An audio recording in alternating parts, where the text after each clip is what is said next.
मतदार मेळावा आज होतोय। दोन्ही ठाकरे बंधू एकत्रित आल्यानंतर ज्या पद्धतीने बैठका सुरू आहेत, त्यानंतर राज ठाकरे यांनी देखील बोगस मतदान पद्धतीने आहे आणि कशा पद्धतीने नाही या संदर्भात मेळावा घेतला होता। आज उद्धव ठाकरे, आदित्य ठाकरे देखील मेळाव्यामध्ये संबोधित करणार आहेत। काय तुमचं म्हणणं आहे, काय तुमची प्रतिक्रिया? नाही, आमचं म्हणणं आहे की जे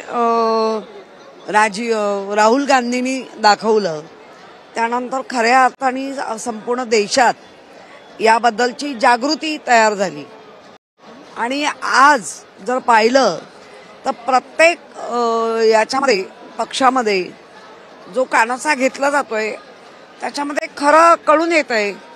आत्ताच आमचा एक शाखा प्रमुख आहे दीपक बागवे म्हणून, त्यांनी त्याच्या मोबाईलवर 5-6 नावं दाखवली आहेत, पण म्हणजे उदाहरणार्थ अनेक आहेत।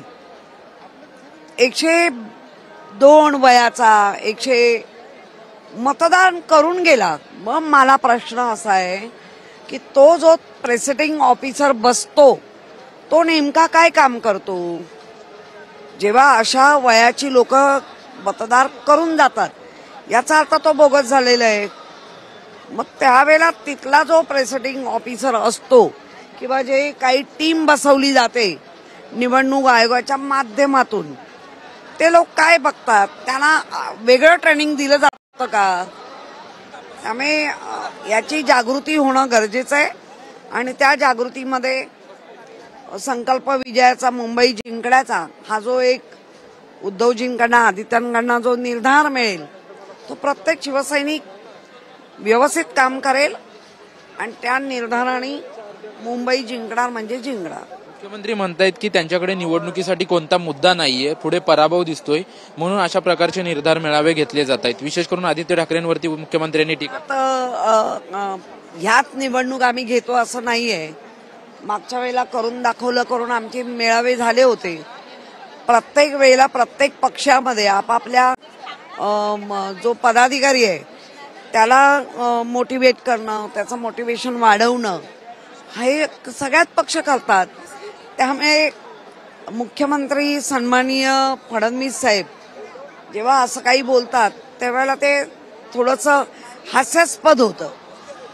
इतर देखील पदाधिकारी, ज्येष्ठ पदाधिकारी देखील या ठिकाणी उपस्थित झालेले आहेत। माजी आमदार दगडूदादा सपकाळ आहेत आपल्यासोबत, त्यांच्याशी बातचीत करणार आहोत। दादा, सर्वत्र एकच टीकेची जोड आहे, ते म्हणजे पूर्वी अशा पद्धतीने मतदान होत नव्हतं, आता ज्या पद्धतीने मतदार याद्या बोगस निघतायत त्याचं संपूर्ण पुरावे जे आहे ते विरोधकांकडून दिले जातात। तुम्ही अनेक वेळा निवडणूक देखील लढलेली आहे, ज्येष्ठ आहात, शिवसेनेमध्ये वरिष्ठ आहात, कशा पद्धतीने निवडणुका व्हायच्या त्याबद्दल तुम्ही काय?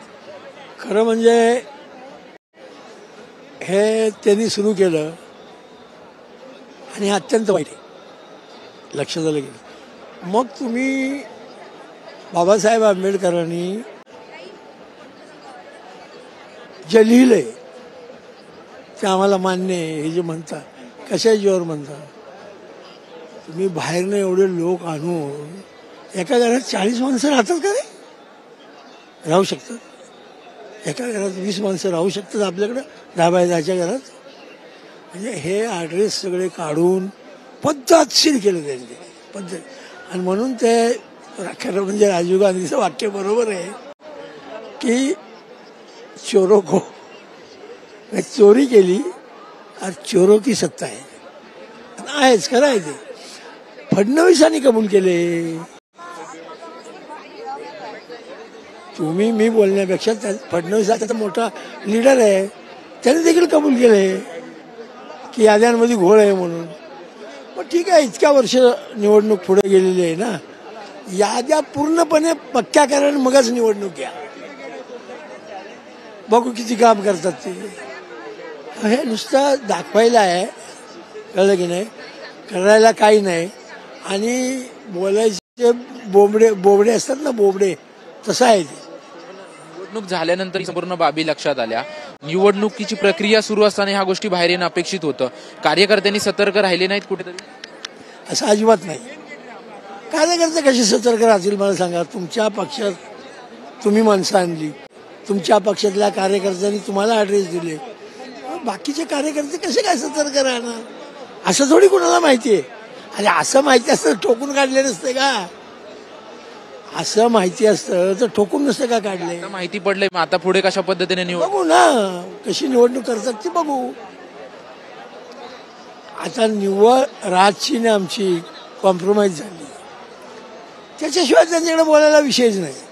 अरे पण राजकारण गेलं तेल लावायला, दोन भाऊ एकत्र आले ते समाधान तर माना. 20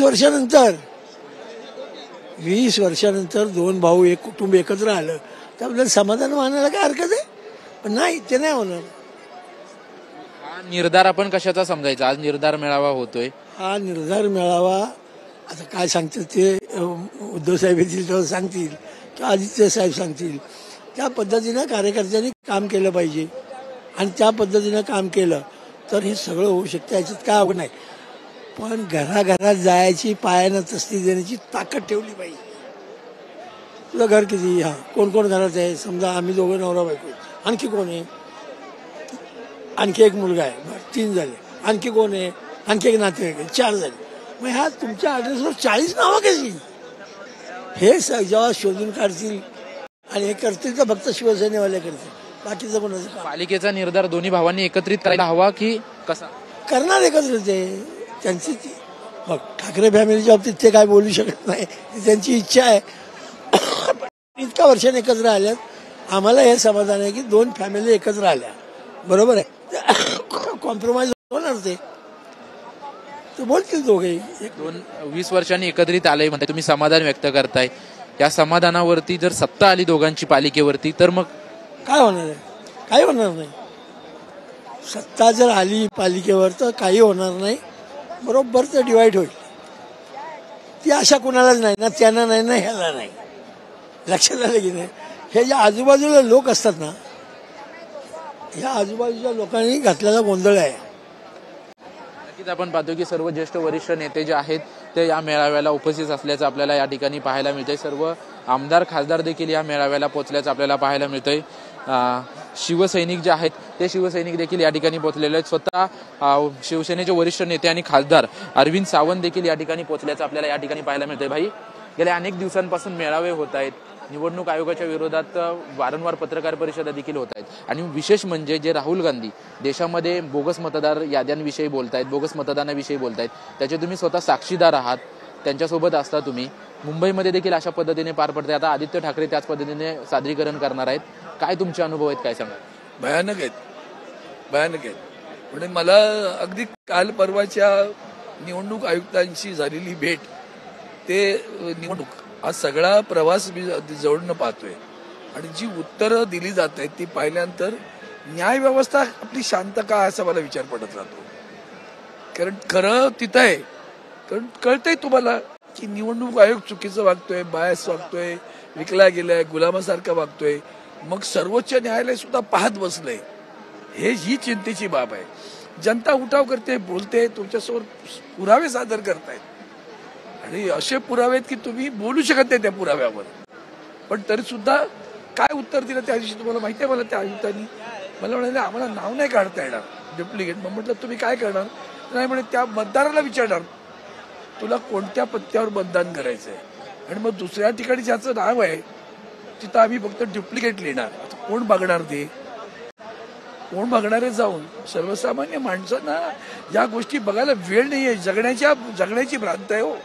2 वेळच्या भाकरीची भ्रांत आहे. तुमची लूट चालू आहे सगळीकडेच. जी लूट तुम्ही करताय देशाची आणि व्यभिचार करताय, मी व्यभिचार शब्द वापरतो. संविधानाच्या संदर्भातला तुमचा व्यभिचार सुरू आहे, निवडणूक आयोगात तुमचा व्यभिचार सुरू आहे. त्याची दखल घ्यायची नाही, बोलायचं नाही लोकशाहीमध्ये. आणि म्हणून आज सुद्धा शिवसेनेचे युवासेना प्रमुख आदित्यजी ठाकरे आज इथं पॉवर पॉईंट प्रेझेंटेशन करणार आहेत, दाखवणार. बघा आत्ता मला एका सैनिकाने दाखवलं, साहेब ही व्यक्ती मृत आहे, ती केव्हा वारली? 10-15 वर्षापूर्वी वारली. तिचं निव्वळ नाव नाहीये. विधानसभेत मतदान करून गेला मृत व्यक्ती. विचार करा कोणत्या लेवलला मॅनेज केलं जातं ते पहा. हे लबाडी आहे आणि या लबाडीच्या विरोधात जनतेनं बघा जगभरातली जनता कशी वागते. मला जनतेचं सुद्धा आश्चर्य वाटतंय. तुमचा न्याय हक्क हिरावून घेतला जातोय किंवा त्या न्याय हक्कामध्ये चुकीच्या गोष्टी घडून तुमच्यावर वरचढपणा केला जातोय. तुमच्या मनात एक काय की हा झेंडा फडकवा किंवा ना निवेदन करणं, तुम्ही एक मुखानं केलं, एक मतानं केलं, निवडून दुसराच येतो. हे तुम्हाला कळत नाही का? त्याची किंमत नाही कळत का आपल्याला? दिल्लीमध्ये ही लढाई सुरू झाली होती. राहुल गांधी यांनी ही लढाई खरं तर काँग्रेसच्या माध्यमातून, इंडिया आघाडीच्या माध्यमातून सुरू केली. ह्याचं यश देशभरामध्ये मिळालं का? एक पहिला प्रश्न. आणि आता आदित्य ठाकरे असतील किंवा इतर सर्वच महाविकास आघाडीचे नेते महाराष्ट्रामध्ये आता प्रश्न उपस्थित करतायत. त्यामुळे स्थानिक स्वराज्य संस्थांमध्ये कुठेतरी याचा फरक पडलेला आपल्याला दिसेल. यश मिळालं असं म्हणता येणार नाही. यश असं म्हणता येईल की दबाव तर निश्चित झाला. बिहारच्या निवडणुकीमध्ये जे काही घडतंय आता, रोज ज्या बातम्या येतात त्या पाहिल्यात तुम्ही, तर तुमच्या लक्षात येईल की दबाव आला, प्रचंड दबाव आला. पुन्हा विरोधी पक्ष एक होऊ नये याचा पहिल्यांदा दखल घेतली जाते भारतीय. त्यांना एक होऊ देऊ नये. काय उलट्या सुलट्या बातम्या सोडायच्या, पुढ्या सोडायच्या, धमक्या द्यायच्या, चालत होतं. आता सुद्धा महाराष्ट्रात जेव्हा महाविकास आघाडी म्हणून सर्व नेते निवडणूक आयुक्ताला भेटले, तेव्हा त्याचा दबाव निश्चितपणे आलेला आहे. तुम्हाला सुप्रीम कोर्टाने सांगितल्यानंतर तुम्ही सुद्धा शांत जाहीर करता आम्ही भेटल्यानंतर ताबडतोब. कशाचा होतं काय? आम्ही लोकशाही मानत नाही असं त्याचा अर्थ आहे. मुख्यमंत्र्यांकडून किंवा इतर नेत्यांकडून विशेष करून टीका केली जाते की जेव्हा तुम्ही लोकसभेमध्ये तुम्ही स्वतः निवडून आलात, 51-52 हजार मतांनी निवडून आलात, त्यावेळेस निवडून आलात ते निपक्षपातीपणे निवडणूक झाली आणि तेच विधानसभेमध्ये चित्र बदलल्यानंतर तुम्ही ईव्हीएमला आणि मतदार याद्यांना दोष. मला सांगा ना, विधानसभेच्या निवडणुकीमध्ये निकालानंतर आदरणीय उद्धवजी ठाकरे साहेब अनाकलनीय आहे. संबंध महाराष्ट्र शांत का होता मग? एवढा प्रचंड मताधिक्य मिळाल्यानंतर सुद्धा काय होतं काय? त्यांना स्वतःलाच वाटत होतं आपण निवडून येऊ की नाही ते. ही वस्तुस्थिती सगळ्या देशाच्या महाराष्ट्रातील जनतेला माहिती आहे ना. 46 लाख मतदार आले कुठून ते आजपर्यंत नाही कळलं आहे. कसं विसरतोय आपण? हे कसं विसरतोय आपण? विसरू नका बरं. त्याची व्हिडिओ क्लिप तुम्हाला आयुक्तांनी, निवडणूक आयोगाने दिली नाही. हे पारदर्शक आहेत ना. मग आमच्या वेळची पण काढा ना. आम्ही कुठे काय म्हणतो लोकसभेची पण काढा. 6 महिन्यात 4 महिन्यात लोकांची मतं बदलतात. कळत नाही का भ्रष्टाचार? हे लक्षात घ्या. निवडणूक आयुक्तांचा विषय असेल किंवा मतदार याद्यांचा विषय तुम्ही धरून ठेवलेलाच आहे, परंतु दुसरीकडे अमित शहा येतात आणि मेरीटाईमचा कार्यक्रम आहे, परंतु भाजपच्या कार्यालयाचं भूमिपूजन जे आहे ते त्यांच्या हस्ते झालंय. भव्य दिव्य कार्यालय उभं करण्यात येणार आहे आणि जवळपास 2029, 27, 28 पर्यंत याचं काम होईल. परंतु पूर्ण राज्यांमध्ये प्रत्येक जिल्ह्यामध्ये भाजपचं कार्यालय असावं असं अमित शहानी त्यांच्या पदाधिकाऱ्यांना सांगितलं. मला वाटतं प्रत्येकाचं कार्यालय असल्याच्या दुमत नाही, पण भारतीय जनता पार्टीची पंचतारांकित कार्यालय उभ्या देशात उभी राहत आहेत. पैसे आले कुठून? पंचतारांकित कार्यालय उभी राहत आहेत. बरं जिल्हा मुंबईमध्ये शिवसेनेच्या टपऱ्यासारखी कार्यालय होती, छोटी छोटी गरिबांसारखी. तेव्हा भाजपचं एकही कार्यालय नव्हतं बरं मुंबईत किंवा जिल्ह्यांमध्ये नव्हतं. आज जिल्ह्यांमध्ये जी कार्यालय उभी राहिली आहेत ती भ्रष्टाचाराची एक आईसबर्ग म्हणतो ना, तसं तो भ्रष्टाचाराचा एक आईसबर्ग दिसतोय जिल्ह्यांमध्ये. आमचा सैनिक तिथं जिल्ह्यांमध्ये कार्यालय उभा राहून करतो. कुठे जागा मिळेल तिथे छोटंसं कार्यालय उभा करतो. यांची कार्यालय पंचतारांकित. तेव्हा ईडी झोपलेली असते, सीबीआय झोपलेली असते, इन्कम टॅक्स झोपलेली असते, सगळे झोपलेले असतात. त्यांना कोणी विचारणार नाही बरं पीएम केअर फंडात पैसे कोणी दिले, इलेक्ट्रॉल बॉन्डात पैसे कसे आले, हे तुम्हीच सगळं उघडं केलंय ना. त्यात पैशाचा माज आहे देशभरा. नाही कळत का? मग दिल्लीत जाऊन भारतीय जनता पार्टीचं कार्यालय बघून या. 7 स्टार कार्यालय आहे. बाजूला RSSचं पण कार्यालय बघून या. त्यांची इमारत केवढी मोठी उभी राहील तीही बघून या. आता तर माझ्या माहितीप्रमाणे आमच्या इथं वरळी लोअर परळच्या इथे करोड आणि लोअर परळच्या मध्ये RSSचं मोठं कार्यालय उभं राहते. काढा माहिती.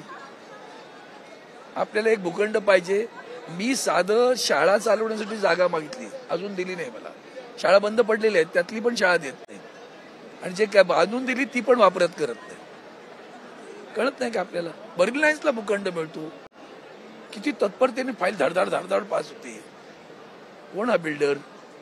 काढा माहिती. आपण पाहतोय की या ठिकाणी आपण पाहतोय की सर्वीकडे हा शिवसैनिक जे आहेत या ठिकाणी नेते शिवसेने सर्व या ठिकाणी दाखल झालेले आहेत.